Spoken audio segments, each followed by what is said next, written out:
آیت نمبر 95.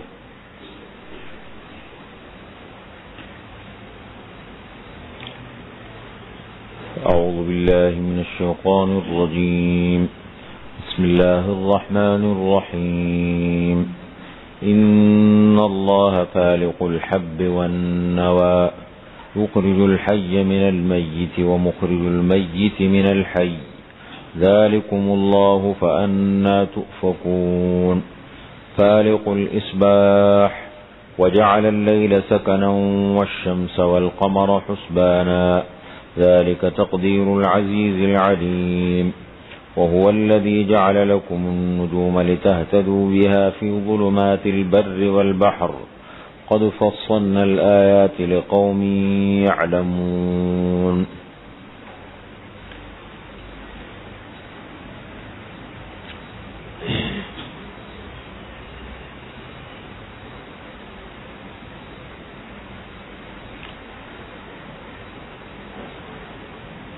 سورۃ الانعام میں توحید کا مسئلہ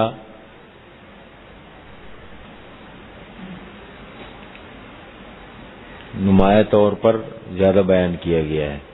اور بھی مضامین ہے لیکن توحید کا مسئلہ شروع سے چلا آ رہا ہے. بلکہ مفسرین فرماتے ہیں کہ اس سورت کا موضوع ہے وثنیہ فرقے کا رد. وثنیہ جن کو ہم کہتے ہیں آتش پرست مجوسی، کیونکہ آگ کو پوجتے تھے، اس لیے یہاں پر اللہ تعالیٰ نے توحید کو بہت زیادہ چلایا. حضرت ابراہیم علیہ السلام کا بھی تذکرہ فرمایا، باقی ان کے مختلف مطالبات کو بھی رد کیا گیا. اب یہاں آگے اللہ تعالیٰ کچھ اور چیزوں کا ذکر فرماتے ہیں کہ دیکھیں جن چیزوں کا ہم ذکر کر رہے ہیں ان چیزوں کے بنانے والے کون ہیں، اس پہ سوچو ذرا. یہ جتنی چیزیں ہم بتائیں گے ان چیزوں کے بنانے والے کون ہیں؟ کیا اللہ ہے یا ان کے جو معبودان ہیں جن کا یہ ذکر کرتے ہیں وہ ہیں؟ اور پھر آگے فرمایا کہ یہ ایسے ظالم لوگ ہیں کہ یہ تو الگ چیزیں، انہوں نے باقی جنات کو بھی اللہ کا شریک بنایا، جنات کو. اس مسئلے کو یہاں پر ذکر فرمایا. ان اللہ فالق الحب والنوى، بے شک اللہ تعالی فالق اسم فاعل کا صیغہ ہے. فالق اسم فاعل، فلق یفلق، فلق اس کا مصدر ہے. اعوذ برب الفلق قرآن میں آتا ہے نا. فالق کے معنی ہوتے ہیں پھاڑنے والا، کسی چیز کو چیرنا، پھاڑنا. کیسے؟ جیسے مطلب ایک یہاں پر دو جگہ پر اس کا استعمال ہوا ہے. گٹلی کو، گٹلی ہوتی ہے نا، بیج ہوتی ہے گٹلی، اس کو زمین میں جب دباتے ہیں، دبانے کے بعد جب اس کا وقت آتا ہے تو وہ مطلب اس طریقے سے دو ٹکڑے ہو جاتے ہیں. اس کے اندر سے کیا نکلتا ہے؟ پودا وغیرہ جو بھی چیز.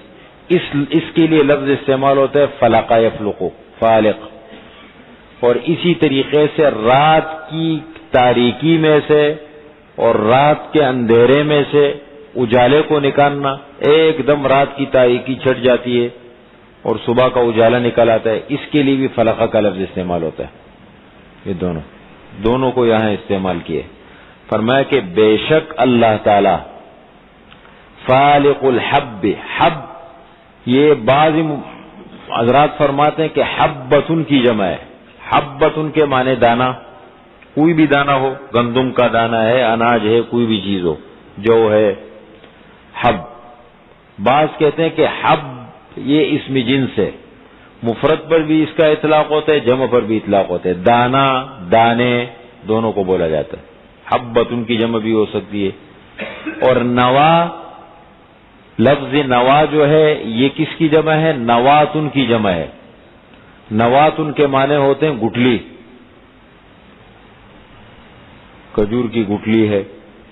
بے شک اللہ تعالی پھاڑنے والا ہے الحبی دانوں کا، والنواتی اور گٹلیوں کا.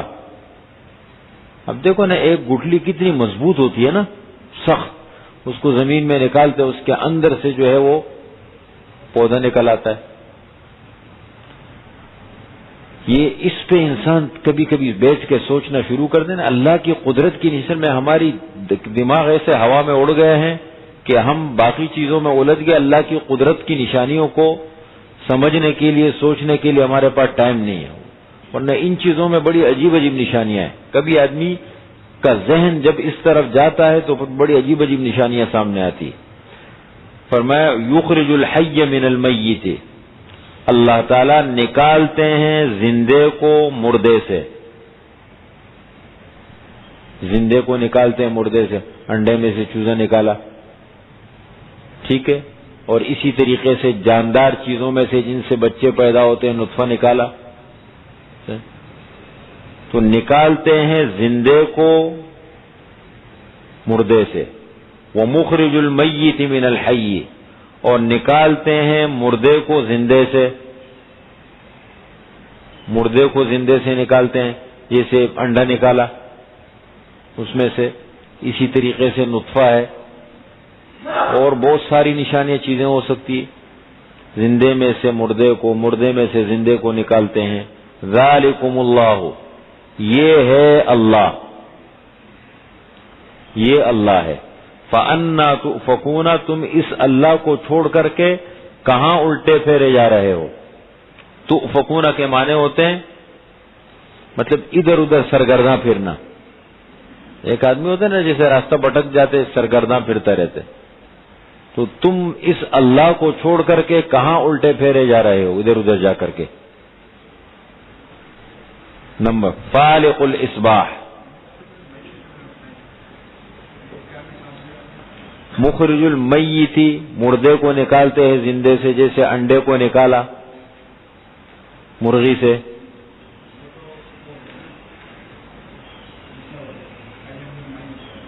نہیں، وہ تو انڈے میں سے چوزا نکالا نا.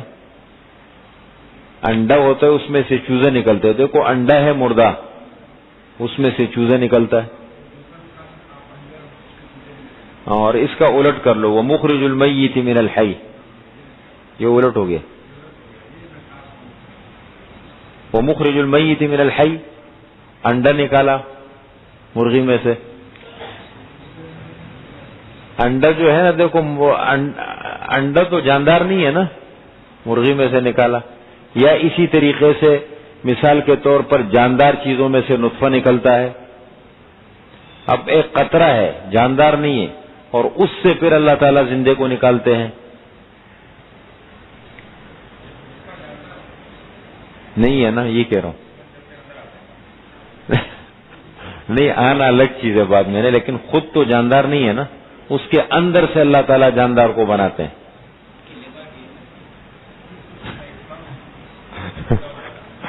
وہ کہہ رہے ایسا نہیں، یہ دوسرے حضرات کہہ رہے اس کی لیبارٹری ہے کہ تو ان کو زیادہ معلوم ہے. بہرحال یہ دیکھیں، یہ حقیقت میں دیکھو نطفہ تو جو وہ زندہ نہیں ہے، اس میں سے اللہ تعالیٰ جاندار کو نکالتے ہیں، اس کے اندر سے. نہیں ہے؟ کیوں؟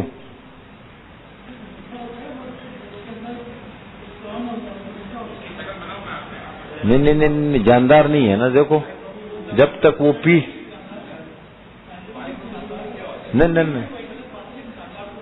نہیں، جیسے بیج ہے، بیج کو آپ بوتے ہیں، بیج لگاتے ہیں، گٹھلی وغیرہ بیج لگاتے ہیں، تو بیج خود جاندار نہیں ہے، لیکن اس میں سے پودا نکلتا ہے. اسی طریقے سے نطفہ خود نہیں ہے، اس کے اندر سے اللہ تعالیٰ جاندار کو نکالتے ہیں. یہ فرق. آنا، نظر آنا یا اس طریقے سے یہ الگ چیز ہے، حقیقت میں نہیں ہے. آپ اس پہ تحقیق کریں. تحقیق میرے خیال میں گڑبڑ ہو گئی. اور بھی ڈھونڈ سکتے ہیں اس میں. کس کا؟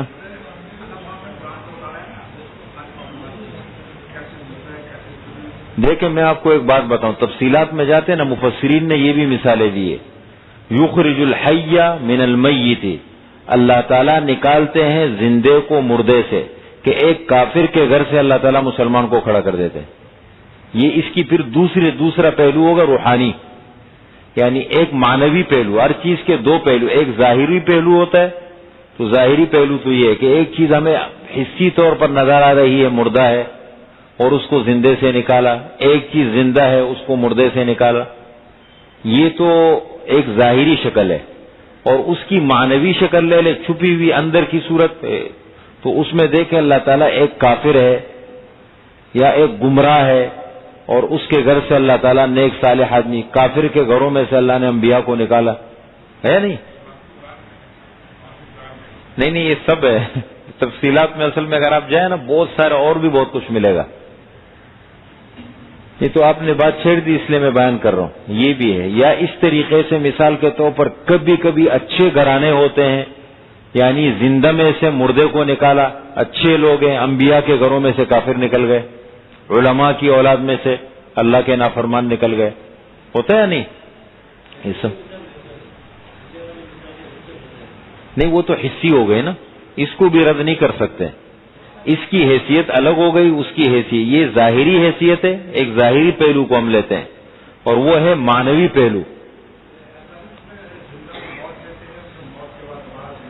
نہیں وہ یا نہیں ہے، اس کا نہیں ہے. یہاں تو ایک ظاہری علامات کا اللہ تعالیٰ نشانیوں کا ذکر فرما رہے تھے کہ گٹھلی کا ذکر کیا، پودوں کا ذکر فرما رہے، آگے دیکھے پھلوں کا ذکر فرما رہے. یہ بہت ساری نشانیاں ذکر کریں گے. ابھی اپنی قدرت کے بہت سارے دلائل اللہ تعالیٰ نے ذکر فرمائے. اس پہ مزید سوچو. دیکھیں قرآن آپ کو خود دعوت دے رہا ہے، آپ صرف میرے ایک بیان پر اکتفا نہ کریں، بلکہ ہم تو یہ چاہتے ہیں کہ ہم بیٹھے، لیکن ٹائم نہیں ہوتا ہمارے پاس. کبھی میں کہتا ہوں اس ایک آیت کو اگر ہم پکڑ لیں نا اور پورا 9 مہینے اس پہ چلتے رہے تو شاید ہمارے ہدایت کے لیے کافی ہے. اور قرآن آتا بھی اسی سے. ایک آپ لوگ نے بات جب چھیڑتے ہیں نا، پھر اصل میں نکلنے کی کوشش نہیں کرتا ہوں بات بہت آگے نکل جائے گی.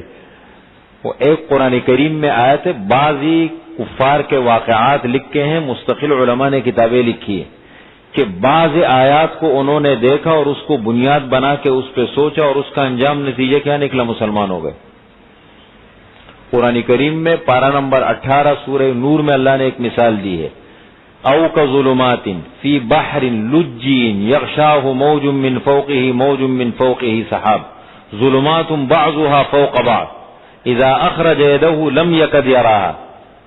اللہ تعالیٰ نے اندھیروں کی مثالیں بیان کی کہ او کظلمات، یا جیسے اندھیرے ہو، فی بحر لجین، ایک گہرے قسم کے سمندر میں، اور پھر موجوں کے اوپر موجیں ہیں، موجوں کے الگ اندھیرے ہیں، اور پھر اس کے اندر نیچے موج میں فوق موج سحاب، پھر اس کے اوپر بادلوں کا اندھیرا ہے. یہ کئی اندھیرے بہت سارے جمع ہو گئے. بادلوں کا اندھیرا آپ نے دیکھا ہوگا جب کبھی کبھی بادل کا اندھیرا چھا جاتا ہے، اور پھر سمندر کا اندھیرا ہو، پھر موجیں ہوں، اور پھر اس کی تہ کا اندھیرا ہو. ان تمام اندھیروں میں انسان جب ہاتھ نکالے، اللہ تعالیٰ فرما رہے کہ وہاں بھی اللہ تعالیٰ تمہیں نجات دیتے ہیں. تو انسان کو اپنا ہاتھ نظرنا ہے. کہتے ہیں اتفاق سے ایک کیپٹن تھا جہاز کا، اس نے انگریز تھا، اس قرآن کا مطالعہ کر رہا تھا، اس نے اس آیت پر غور شروع کیا. وہ کہتے ہیں ان قلوب بنی آدم بین اصبع الرحمن یقلبها کیف یشاء. حضور صلی اللہ علیہ وسلم فرماتے ہیں کہ بنی آدم، انسان کا دل اللہ کے 2 انگلیوں کے درمیان ہے، جیسے اللہ کی شان کے لئے جب چاہے اللہ تعالیٰ اس کو پلٹا دے دے. اس کو یہ آیت سمجھ میں آ گئی، اس پہ سوچنا شروع کیا. پھر حضور صلی اللہ علیہ وسلم، اب دیکھو نا کتنا گہرا گیا ہے. وہ صرف ایک مجلس میں اس نے فیصلہ نہیں کیا، اس نے حضور صلی اللہ علیہ وسلم کی سیرت پڑھی، اس آیت کو پڑھا، ماحول کو دیکھا، کہنے لگا یار بات عجیب ہے. محمد صلی اللہ علیہ وسلم پیدا ہوئے کہاں؟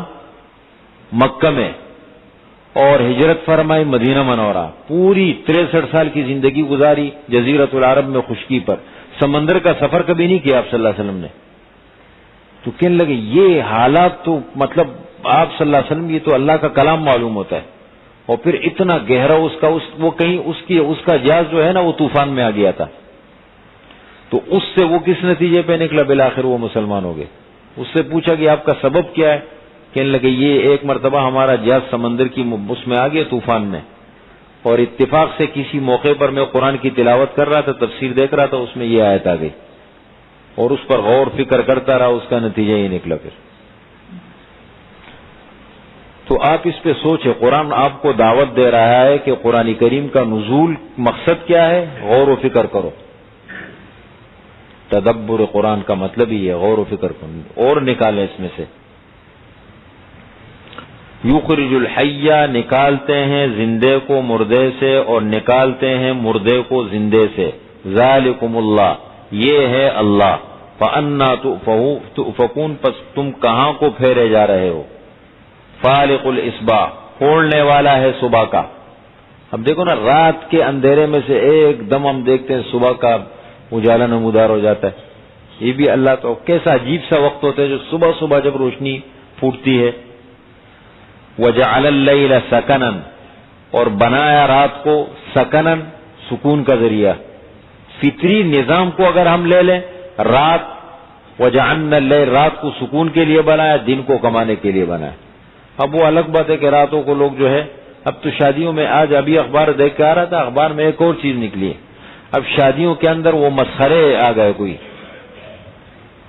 ہوتے ہیں وہ جو مغل بادشاہ ہوتے تھے نا، ان کا لباس اختیار کر کے تلوار ہاتھ میں ہوتی ہے، اور وہ تاج پہنا ہوتا ہے، وہ لباس پہنا ہوتا ہے، اور اسٹیج پہ بیٹھ کے وہ مزاحیہ قسم کے پروگرام کرتے ہیں شادی کے موقع پر.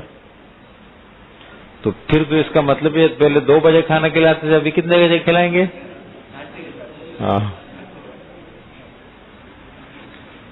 وَجَعَلَ اللَّيْلَ سَكَنًا، اور بنایا رات کو سکون کا ذریعہ.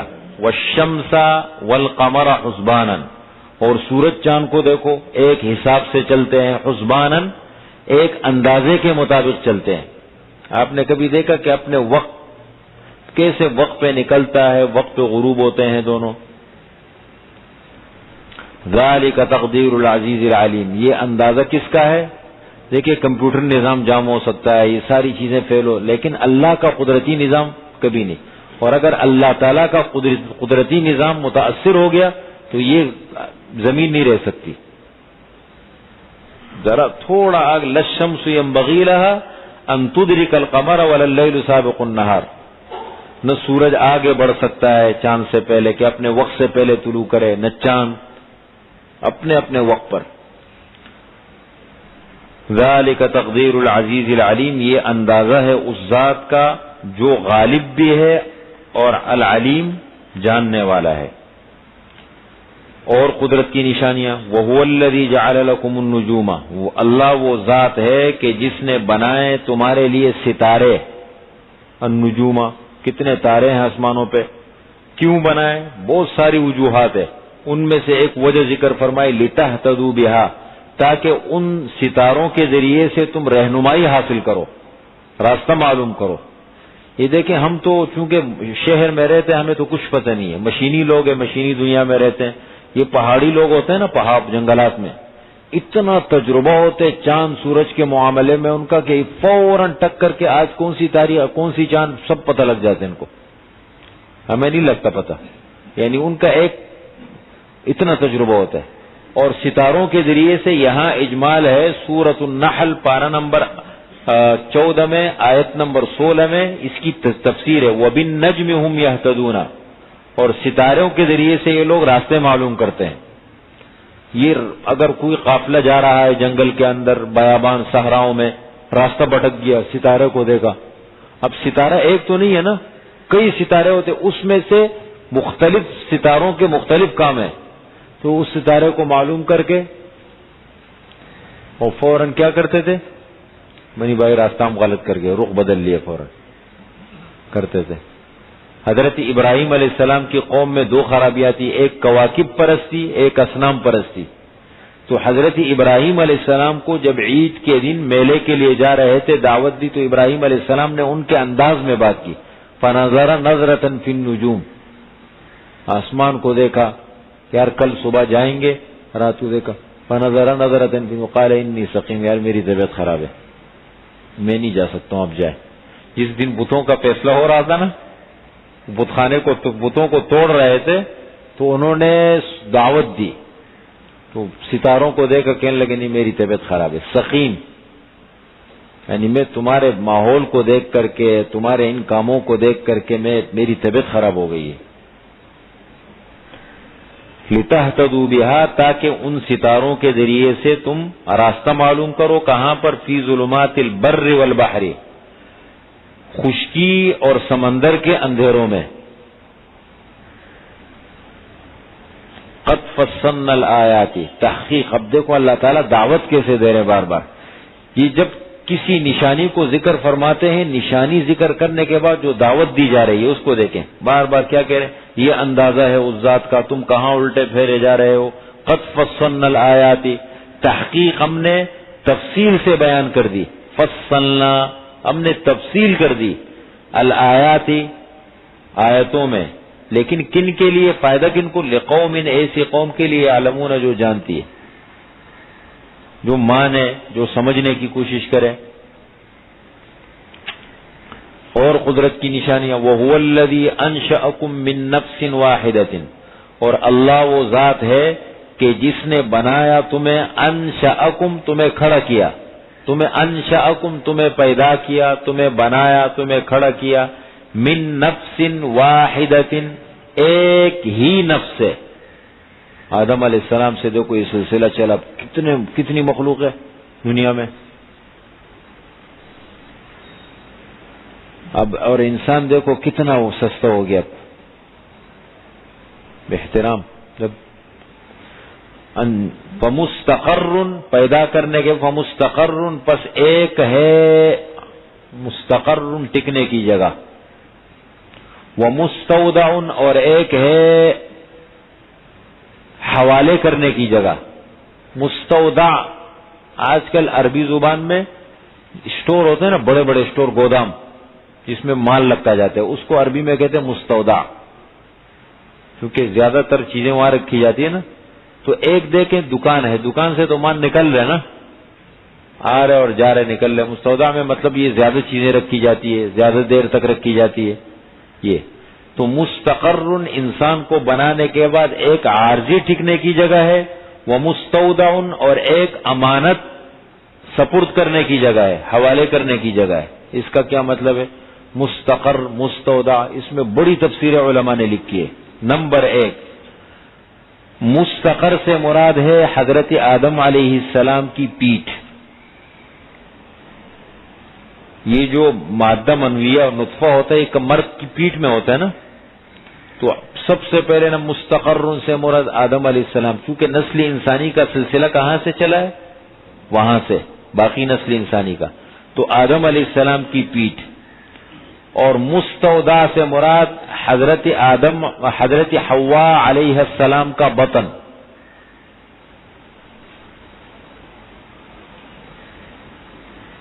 بطن ایک تفسیر یہ بھی آپ کو ملے گی. میں تو کرنا نہیں چاہتا تھا لیکن پتہ نہیں لگا، ابھی گھبراتا ہوں، آپ لوگ بات چھیڑ دیتے ہیں. میں نے کہا سب تفسیریں پہلے سے بتا دو، راستہ کوئی نہ ملے.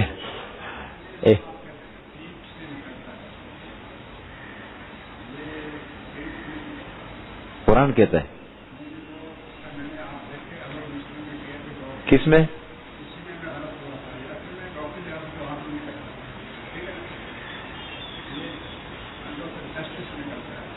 کہاں سے؟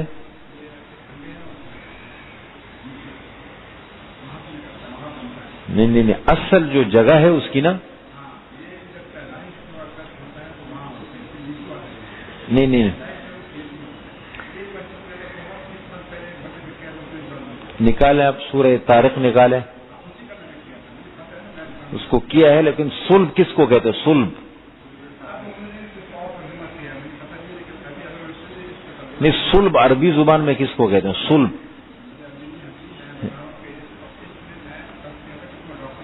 اصل میں آپ کو ایک بات بتاؤں، یہ جو سائنسدانوں کی تحقیقات ہے، ڈاکٹروں کی تحقیقات ہے، بالکل اچھی ہے، مطلب میں نہیں کہتا ہوں، لیکن 100% یقینی نہیں ہے.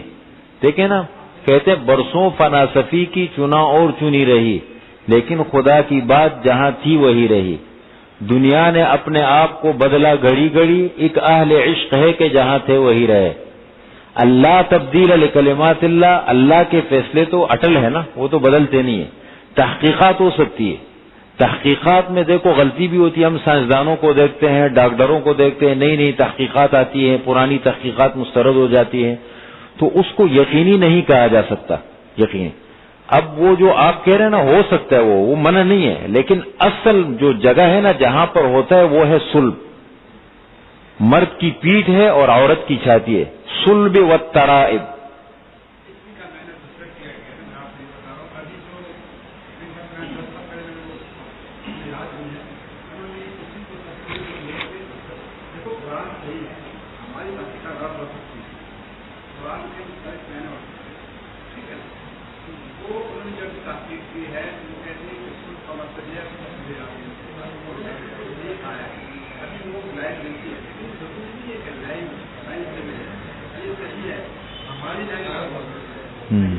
ایک منٹ.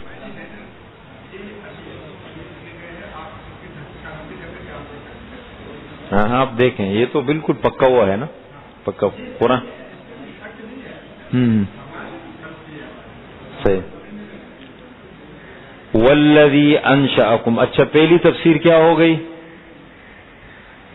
حضرت آدم علیہ السلام کی پیٹھ اور حضرت حوا علیہ السلام کا.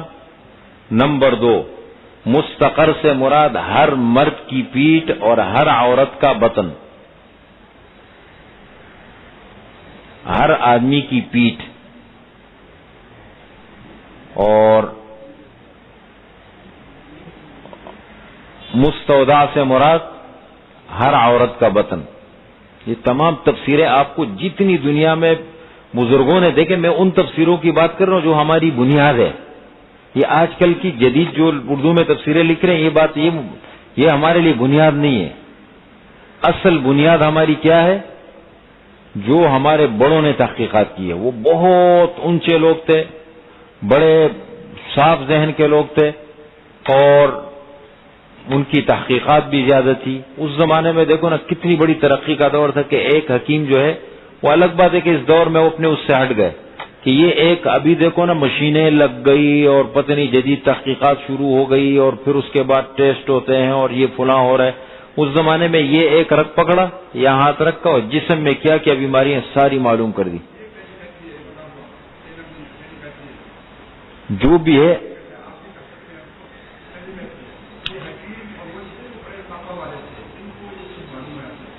اچھا, جو بھی ایک تجربہ تو ہے نا, ایک علم تو ہے نا.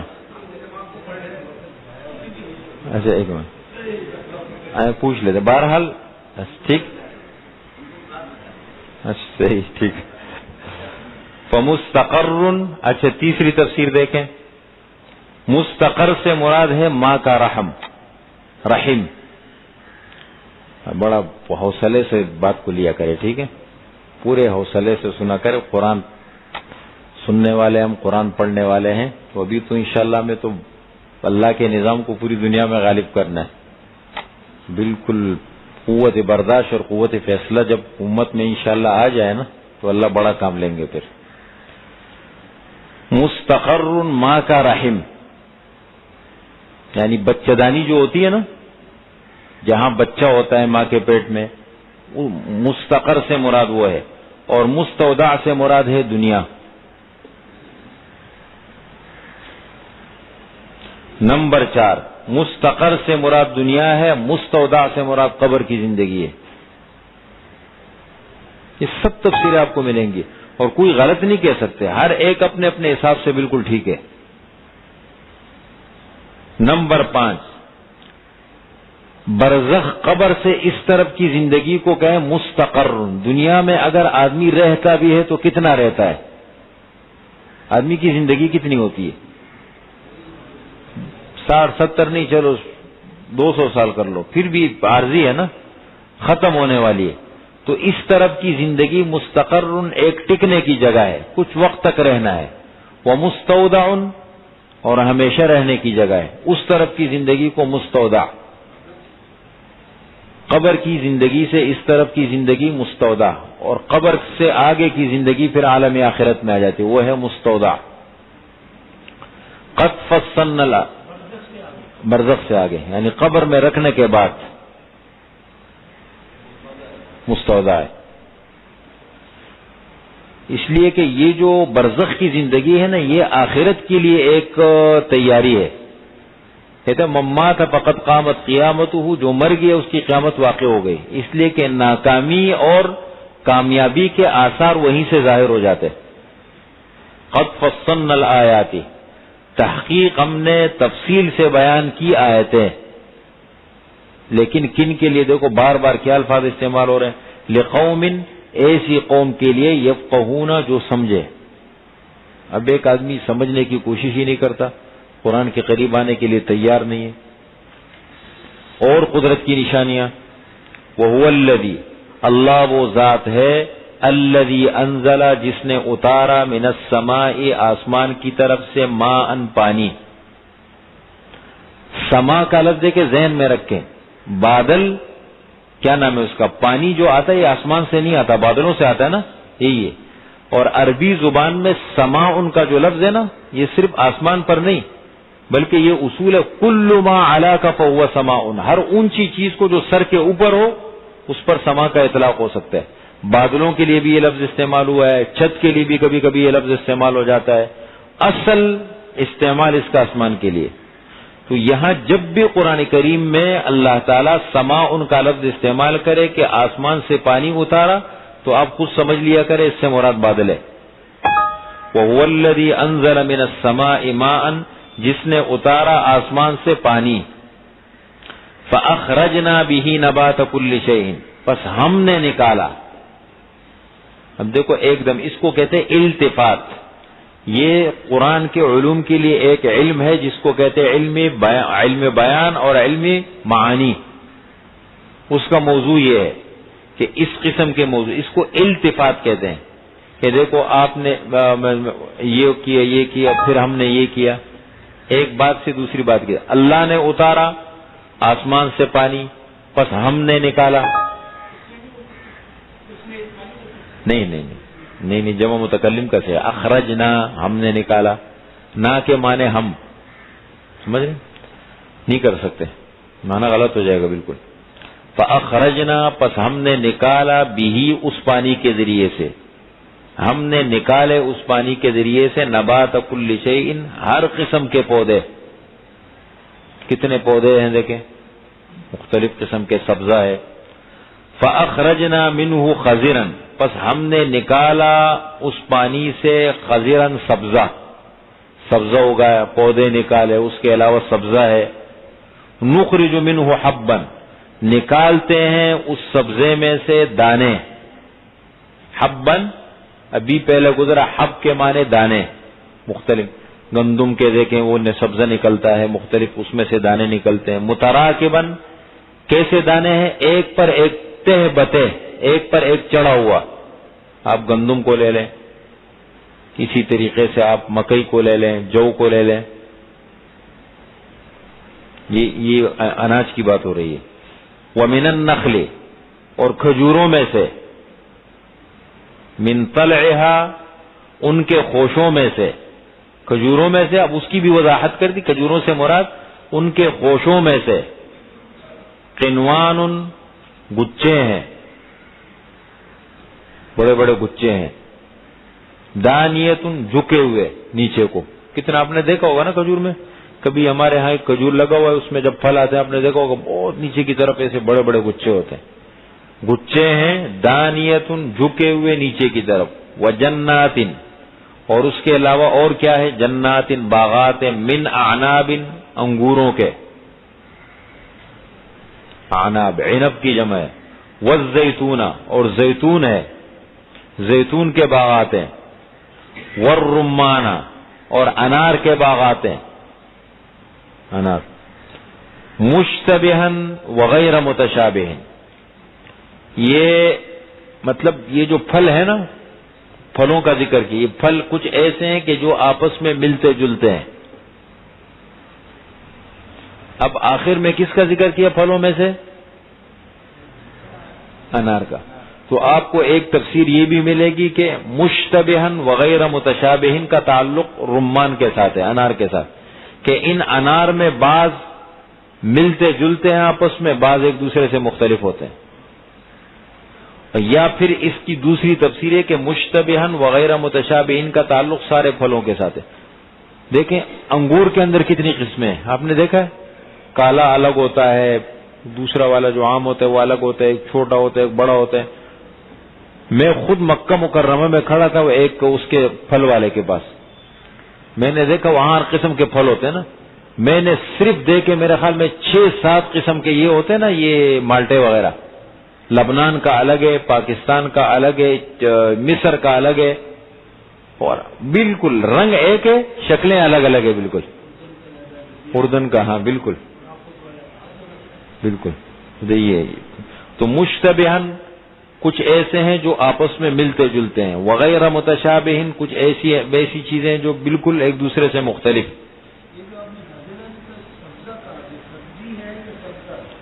خضرن، خضر کا لفظ عربی میں کہتے ہیں ہر قسم، چاہے وہ سبزی ہو چاہے سبزہ، ہاں سبز چیز سب آ گئی، سبز ہیں جی. انظرو دیکھو، انظرو کا معنی غور و فکر کرو، الی ثمرہ ان کے پھلوں کی طرف، یہ جو پھل ہے ان کی طرف دیکھو. اذا اثمرا جب پھل دینے لگے اس وقت کو دیکھو. وینعہ اور پھل آنے کے بعد اس کے پکنے کی طرف دیکھو. پھر یہ کتنے مراحل ہے، بڑے عجیب. اس پہ غور و فکر کرنا چاہیے. ویسے موقع ملے نا، صرف ہم تو ایک کام جانتے ہو، کیا جانتے ہیں؟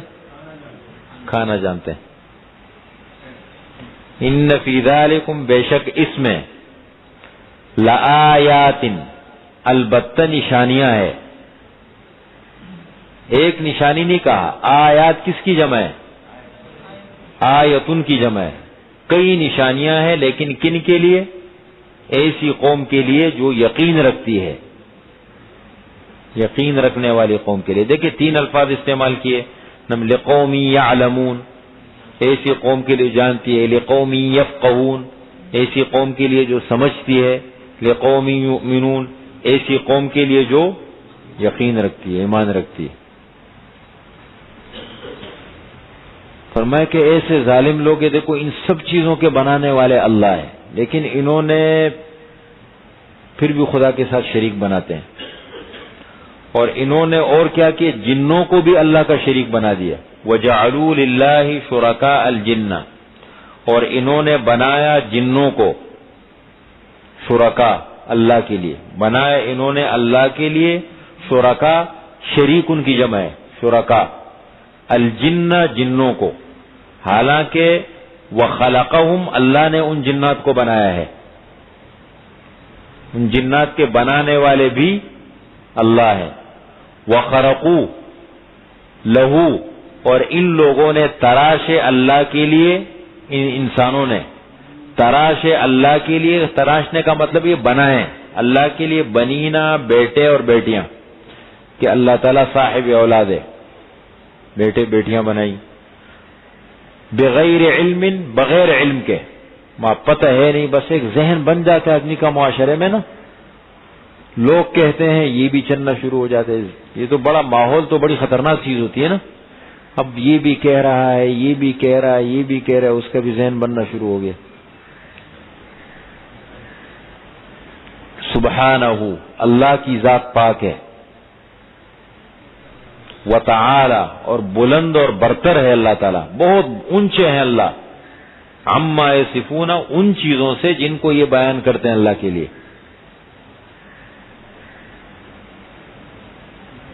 آگے توحید کو ثابت کرتے ہیں. اور بدیع السماوات والارض اللہ تعالیٰ تو بغیر نمونے کے بنانے والے. بدیع 2 لفظ قرآن کریم نے استعمال کیے. ایک فاطر کا لفظ، ابھی ابراہیم علیہ السلام کا قصہ گزرا، آپ نے پڑھا انی وجہت وجہی للذی فطر السماوات والارض حنیفا.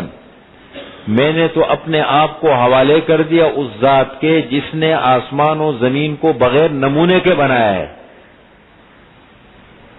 اور ایک بدی کا لفظ آتا ہے قرآن میں. یہ 2 اللہ تعالیٰ کی صفتیں ہیں. فاطر اور بدی کا ایک معنی ہے، یعنی بغیر کسی نمونے کے کسی چیز کو بنانا، سامنے بنیاد نہ ہو، بنایا، یہ بنایا. بدیع. بدعت کو بھی بدعت کیوں کہتے؟ بدعت کے معنی نئی چیز گھڑنا، لغوی معنی. اور اصطلاح شرع میں کسے کہتے ہیں؟ کہ دیکھیں 3 زمانوں میں کسی چیز کا وجود نہ ہو اور بعد کے لوگ اس چیز کو بنائیں، ایجاد کرے اور اس پر ثواب کی امید رکھے اور اس کو دین کا حصہ سمجھے. دیکھو قیامت تک زمانے میں نئی نئی ایجادات ہوتی ہیں، نئی نئی چیزیں بنتی ہیں. کوئی اس کو بدعت نہیں کہہ سکتے. ہر زمانے کا اپنا ایک ماحول ہوتا ہے. یہ ٹپائیاں پتہ نہیں صحابہ کے دور میں تھی نہیں تھی, ہماری ضرورت تھی بنائی ہم نے, سمجھ گئے. یہ المونیم کے وہ دروازے ہوتے تھے نہیں, یہ تو ایک انسانی ضرورت ہے, یہ الگ چیز ہے. دین کے اندر کوئی نئی چیز گھڑنا اور اس پر ثواب کی امید رکھنا دین کا حصہ سمجھنا اس کو, اور جس کا وجود کہاں نہ ہو 3 زمانوں میں, خیر القرون قرنی ثم الذین یلونہم ثم الذین یلونہم.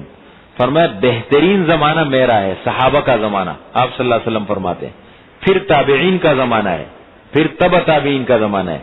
یہ مطلب اس میں سیاسی طور پر یا ویسے ظاہری طور پر تبدیلیاں بہت آئی, لیکن ایسا فتنہ کبھی نہیں اٹھا کہ جو دین پر اثر انداز ہو گیا.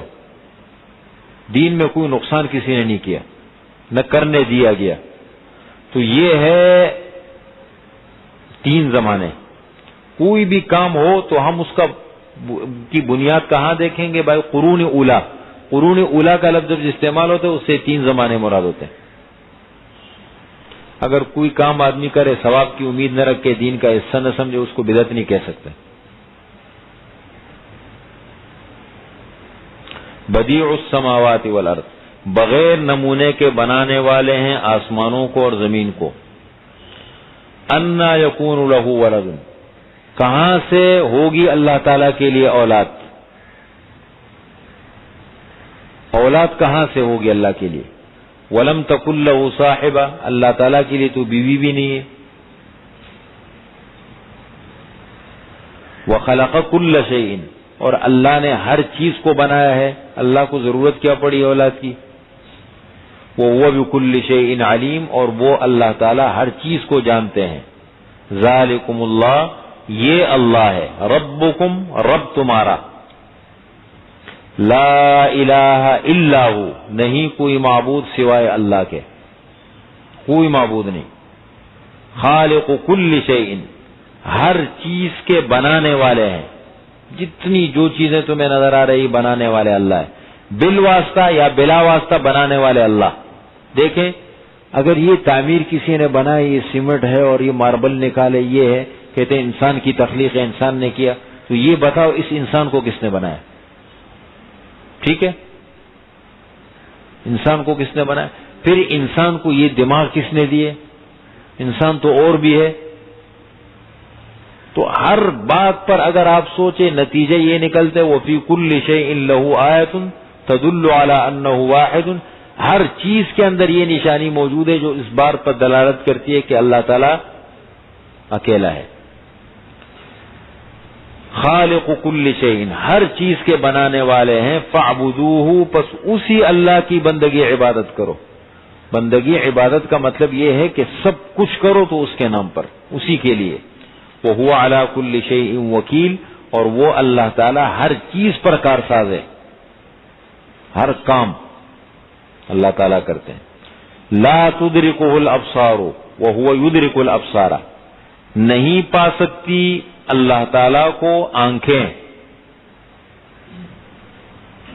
وہو یدرک الابصار, اور وہ پاتے ہیں آنکھوں کو.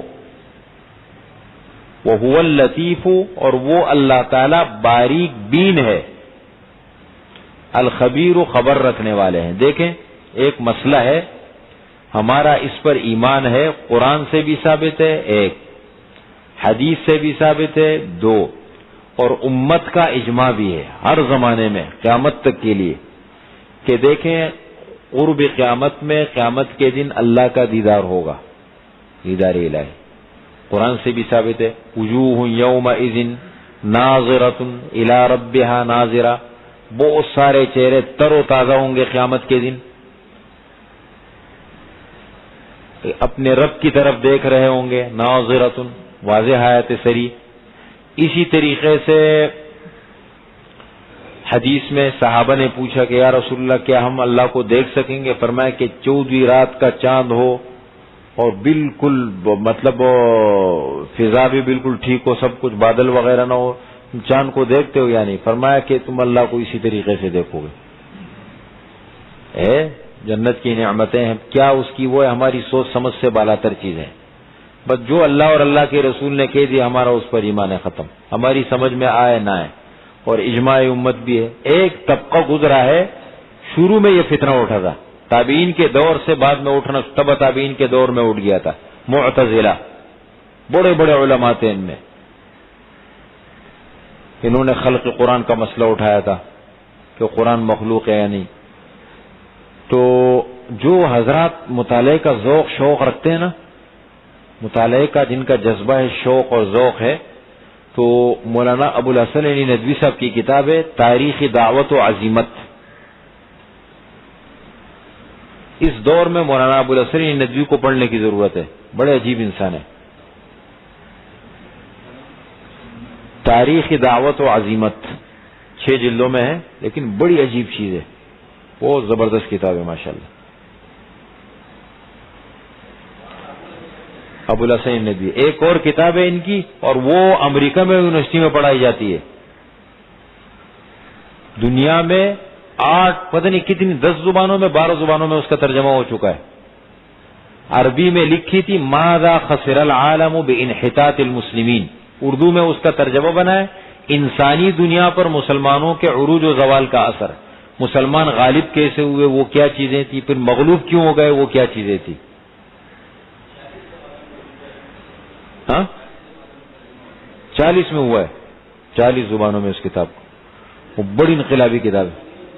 ہاں ہاں بالکل، بہت زبردست کتاب ہے. ایک جلد میں چھوٹی سی کتاب ہے، اتنی بڑی نہیں ہے. بالکل جیسے سمندر کو کوزے میں بند کرتے ہیں نا، ایسے بالکل کر دیا. انسانی دنیا پر مسلمانوں کے عروج و زوال کا اثر. انگریزی میں بھی ملتی ہے. ہاں ہاں بالکل، پڑھائی جاتی ہے وہ کتاب. سنا ہے وہاں بھی پڑھائی جاتی ہے، برطانیہ میں. بہت زبردست. انسانی دنیا پر مسلمانوں کے عروج و زوال کا اثر.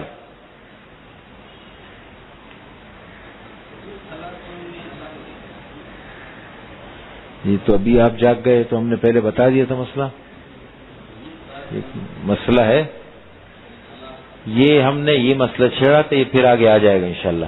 وہ 3 جگہوں میں آئے گا. معراج کے واقعے پر ذکر کریں گے اس کو، ٹھیک ہے.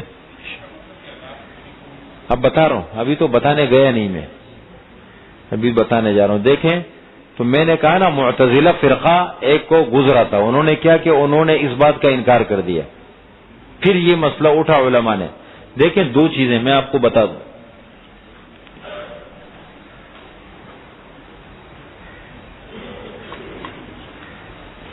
منکرین حدیث ہے نا، وہ اس فتنے کو چھیڑتے رہتے ہیں. ایک ہے رؤیت،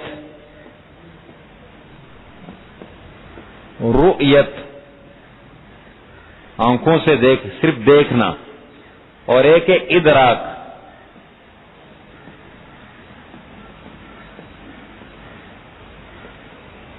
دیکھ رہے ہیں، ایک ہے رؤیت اور ایک ہے ادراک. رؤیت کے معنی صرف دیکھنا، تو دیکھنے کی بات ہے، قرآن حدیث سب سے ثابت ہے. اور ایک ہے ادراک. ادراک کس کو کہتے ہیں؟ احاطہ عن کل الجوانب. احاطہ عن کل الجوانب، کسی چیز کو ہر طرف سے اس کا احاطہ کرنا. یہ تو کوئی بھی نہیں کر سکتا. اللہ کا احاطہ کیسے ہو سکتا ہے؟ احاطہ تو نہیں ہو سکتا نا. سمجھ رہے ہیں احاطے کو؟ یعنی باقاعدہ جیسے میں ان کو دیکھ رہا ہوں، شاہد صاحب کو ہر طرف سے ان کے ہاتھ سب کچھ دیکھ رہا ہوں، یہ ادراک ہے. اور ایک ہے ان کی زیارت میں کر رہا ہوں. رؤیت ابھی اس وقت میں ان کو دیکھ رہا ہوں، ٹھیک ہے. اور ایک ہے ادراک، کا مطلب یہ ہے احاطہ کرنا من کل الجوانب، ہر طرف سے. تو یہاں پر کس چیز کی نفی ہے؟ لا تدرکہ الابصار، ادراک نہیں کرتی اللہ تعالی کی آنکھیں. ادراک کا لفظ استعمال ہوا ہے، رؤیت کا لفظ استعمال نہیں ہوا. وجوہ یومئذ ناظرۃ الی ربها ناظرہ کا لفظ ہے قرآن میں. ناظرہ نظر ینظر کے معنی دیکھنا، رؤیت کے معنی بھی دیکھنا اور نظر کے معنی بھی دیکھنا، نظارہ کرنا، دیکھنا. تو لا تدرکہ الابصار، ادراک نہیں کرتی اللہ تعالی کی آنکھیں. ابصار بصر کی جمع ہے، بصر کے معنی آنکھ، ابصار آنکھیں. وَهُوَ يُدْرِكُ الْأَبْصَارَ، لیکن اللہ تعالیٰ آنکھوں کا ادراک کرتے ہیں، اللہ تعالیٰ ہر طرف سے جانتے ہیں، اللہ کر سکتے ہیں، انسان نہیں کر سکتا. وَهُوَ اللَّطِيفُ، اور وہ اللہ تعالیٰ. لطیف کا لفظ قرآن میں جب استعمال ہونا اس کے دو معنی ہوتے ہیں. ایک معنی ہوتے ہیں باریک بین، ہر چیز کی تہ تک پہنچنے والا، اور ایک معنی اس کا ہوتا ہے مہربان.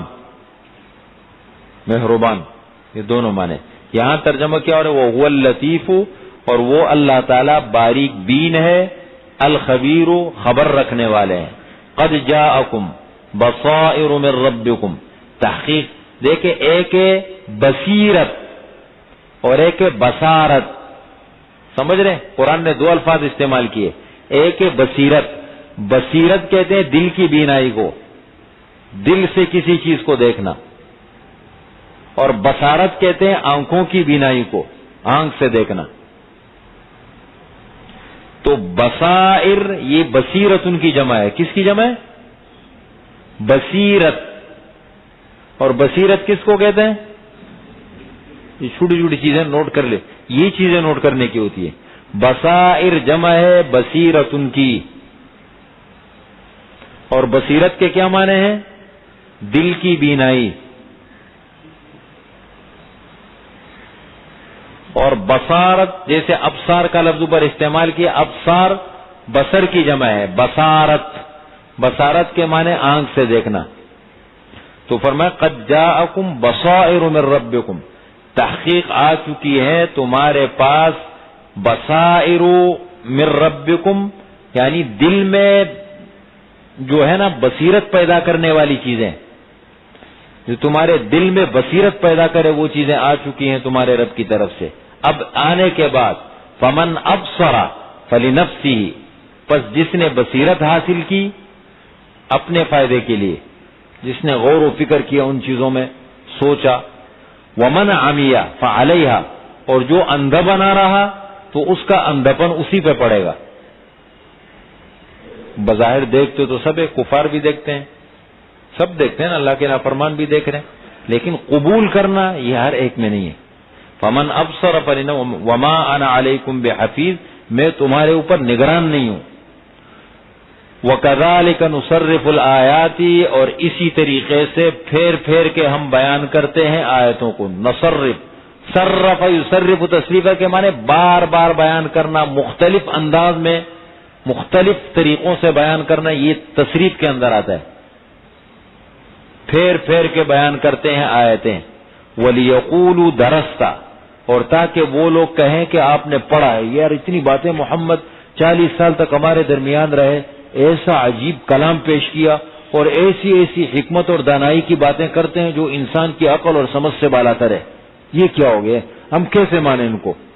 لکھنا پڑھنا آتا نہیں ہے، کسی سے لکھنے پڑھنا سیکھا نہیں ہے. بھائی یہی تو کمال ہے نا. لیکن الٹا کر دیا انہوں نے اس کو. کہتے یہ کہاں سے؟ وہ مادہ پرست آدمی ہوتا ہے نا، وہ ظاہری اسباب میں الجھ جاتا ہے، ظاہری سبب، یا کسی سے لکھنا پڑھنا سیکھے، یہ کہاں سے اٹھا کے لائے چیزوں کو. فرمایا وَلِيَقُولُوا، تاکہ وہ کہے درستہ، تو نے کہیں سے پڑھا ہے. وَلِنُبَيِّنَهُ، اور تاکہ ہم بیان کریں اس کو، لقوم، ایسی قوم کے لیے، یعلمون، جو جانتی ہے، جاننے والی قوم کے لیے ان نشانیوں کو بیان کریں. اتنا کافی. الحمد للہ رب العالمین، والصلاة والسلام على خیر خلق محمد وآلہ واصحابہ اجمعین. اللہم انا نسألک العفو والعافیہ والمعافاة الدائمة في الدين والدنيا والآخرة. اللهم يا حي يا قيوم برحمتك نستغيث. اللهم وفقنا لما تحب وترضى من الفعل والقول والعمل. سبحان ربك رب العزة عما يصفون، وسلام على المرسلين.